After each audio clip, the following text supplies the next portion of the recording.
Alright guys, welcome back to Carli D. Today is not Wednesday, it's Thursday, 2 weeks later, and we are now going to be revisiting both of me, the book that we're reading. Alright, so yes, this week we're supposed to be reading chapters 5 through 9 of this book, and unfortunately I didn't really make it through 5 through 9. I read about 3 chapters of it. I didn't want to read chapter 8 because I don't know. So we're going to go ahead and talk about what I did read and discuss it. What has happened here? What is it about this place? This utterly ordinary place that acts like quicksand at my feet. The inn is beautiful, and an oasis in a screaming city, but beautiful things never stopped me before. In Minneapolis, Kira was the draw, but she is not. That I fear falls to a boy with 2 identities, named Elias. The question is why, aside from his ridiculously elevated POE score, I'm afraid. For the first time since I've left, I'm truly afraid. Worse than that, I am entirely certain that I'm afraid for myself. I'm becoming entangled with Elias, and whomever I care about, I seem to lose. Alright, so the first excerpt that I just read came from chapter 8, page 61. And she's discussing her involvement with Elias and how she's falling for him, I guess, even though he's special needs. They determined that his disorder was dissociative autism is how they described it. Dissociative identity disorder, which is called DID, with a touch of autism. And he is a high-functioning, we'll talk about that. There's a couple things that I want to say about it first. First of all, he has 2 personalities, right? He always says, I am Elias, when he's talking about himself. But he has one that's kind of like a genius that's really, really smart mechanically. And he sounds very, very intelligent. And then he has one that's kind of dowdy and he's like unsure of himself in artwork. And he doesn't do really well at school. So, let me restate this. So, if you are a teenager in high school and you act like an Elias, or you're acting like Elias, you are a high-functioning teenager, a low-functioning adult. That's the way I'm going to state it. Alright, so we started out chapter 5 with Clara and Elias originally going to school, dropping him off, her waiting in the parking lot for about 4 hours for him to get out of school, and then him being chased back to the vehicle after class by bullies, okay? This first part is where Clara was able to take a stand for her. So when the guy first shoves Elias up against the window of the car, when she couldn't get the door open fast enough, she jumps out of the car and she approaches them with authority as an adult would do to stop the situation. When she felt the bigger guy was too much of a bully, she picked on the guy that the other guy was just a big jerk. And so she got the other 2 kids that were with him, 2 or 3 kids that were with him, talking enough time for him to realize that he was being an idiot and walk off, and then they followed him. That scene ended, and Clara and Elias left the school and went over to an amusement park where they hung out. So the thing that I like about that is the way that she describes it, and there's a couple things that we're going to revisit, like we'll go back and forth with that. Let's see, just a minute. Alright, so private, trespassers will be shot. I stopped, tugged at Elias, and then released his hand. I gestured at the sign and took a quick look around. The owners make it quite clear that you and I are not supposed to continue. What does it say? Asked Elias. It says illiteracy is dangerous. Towards his bag. And dangerous like your sketches. That sign says that if we continue, there's a dragon waiting to devour your drawings. So she's trying to relate to this on a level that he can understand because he is special needs. He confuses me because he seems so really smart, but yet he's slow. And the thing about Elias that I don't really get that she was discussing with one of her friends from the children of, I'll get back to it in a minute. But what she's saying is that, okay, Jesus. He draws sketches, but he's not able to. So when he refers to himself, he's like, okay, there are 2 of me. One of them only draws stick figures. The other one can like really draw in deep detail, like visions that he's seen, things he's actually seen that he has not envisioned, places that he's been, and things like that. And that's the way he describes. He says that he's not the guy that draws the pictures. So he's the other guy. He's the one that draws the stick figures when he comes home from school. And then when they get to the amusement park and they're walking up to it and they're talking about everything, you know, she's scared to go into the park because it's a place she's never been before. And he's all come here a couple times. You know, they visit the park a couple times and they actually have a project that they're working on. So the way they describe it is like it's like the rain, and I watched that recently.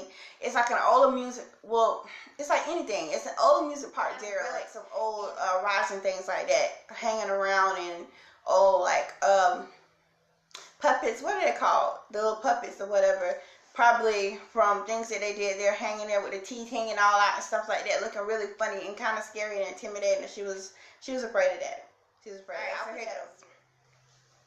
An amusement park spread out before us, a dead one, filled with unnatural silences, dodgemies or dodgems, and many roller coaster cars clung precariously to rotted beams.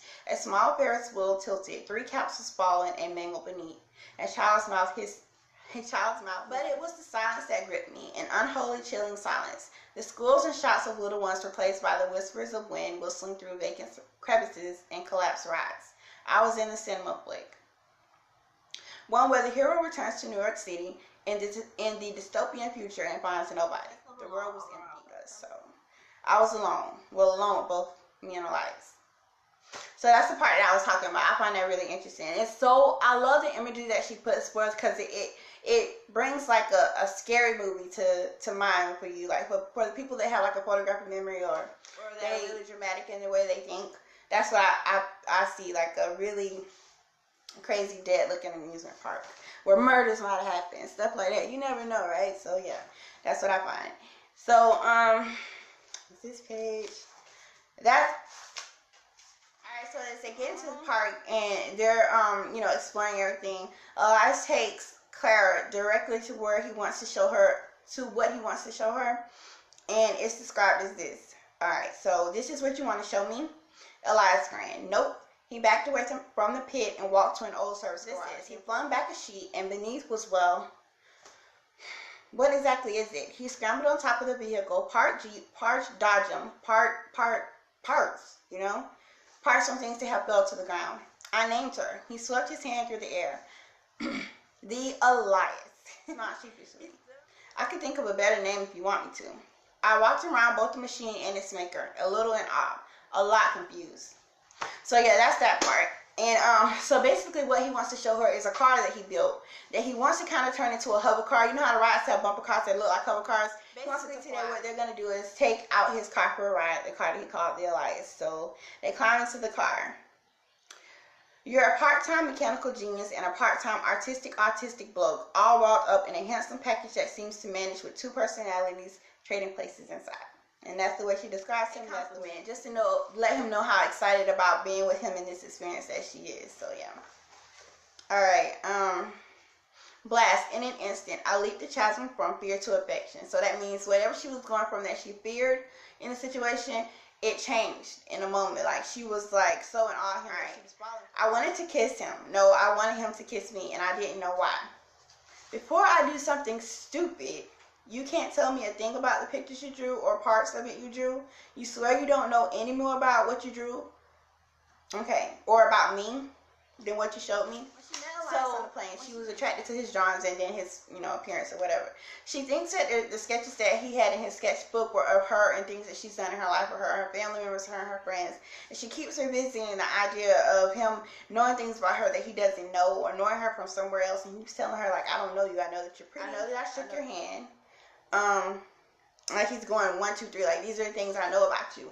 And so I don't know, like she thinks that she's not being selfish in her interaction with him, and she's really not. She's being honest and open and kind of like she's wearing her emotions on her sleeve. She really just wants to get to know him, but at the same time she is kind of selfish. So he really can't keep discussing these things with him, and she can't really have the mature relationship that she's trying to have with him, and she can't really get that information from him that she's trying to get because his attention span is not that long. Like he can't maintain that string of thought for that long of a time period for her to get the answers that she wants. So yeah. Alright, so in discussing the excitement of how it actually felt to take off in this hover car type of thing that he designed, Clara described it as this. We flew toward a mound, up, up, up, up, up. The lights turned and roared and slowed and pitched left.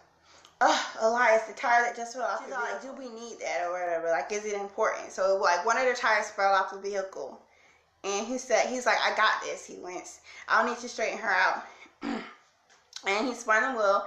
And he spun the wheel and corrected, right? So, in the end, So yeah, Elias spun the blood, overcorrected, and lost control of the vehicle, and they slid down and backward, like so. The Elias flipped.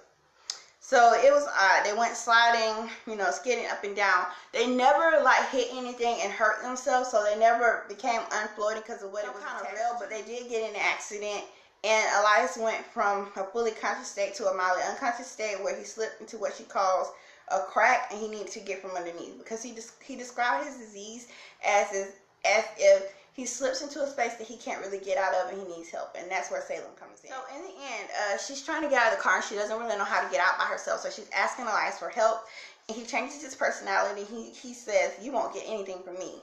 You can suspend me forever and I will not break." And she's like, "You can't be joking." He's changed his personality. "We're gonna die here. You know, blood's gonna rush to our heads. We're gonna have to cut where we are." Turns out Guinevere and Juan show up at the end of chapter 6, and they do save them. So in the beginning of chapter 7, Clara is trying to talk to Miss Finn, and she's trying to smooth everything over, but she's not the first person to not bring him home. Juan knows about this place, but her and Jacob are actually selfish, and he doesn't really understand how she can think that what she did was not selfish and that she didn't do that for her own selfish gain. In my opinion, it wasn't for her own selfish gain. It was because he wanted to go there. She went. And then the other thing was that she feels like he's not crazy. He's kind of crazy, you know. He's kind of crazy. She might be a little bit crazy. Like, but in the end, they're all doing it for the same reason, to visit this Salem. Like, they all have issues with their lives, that they want to follow him to this place or imaginary place that he's created that creates calm in his life. So they hold this lottery every week to figure out how many people are going to be able to spend time and how much time they're going to spend. Alright, so last but not least, you know, I have a few favorite parts about this, or not many. About this book. It's where Jacob describes his tour of duty in the military, and he's talking, and he's like,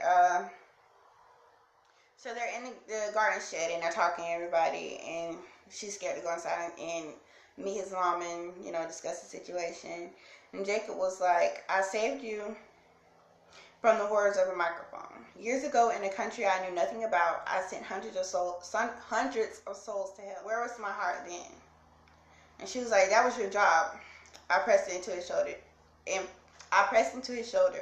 duty and all that, you know, to kill those people, like you had to do that.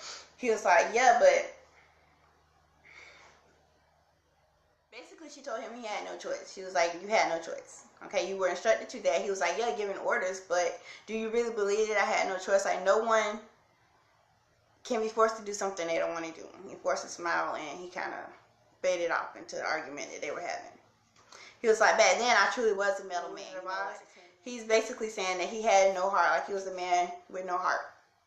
They're like the 10 men in Wizard of Oz. Like, he didn't understand how he could be so cold, or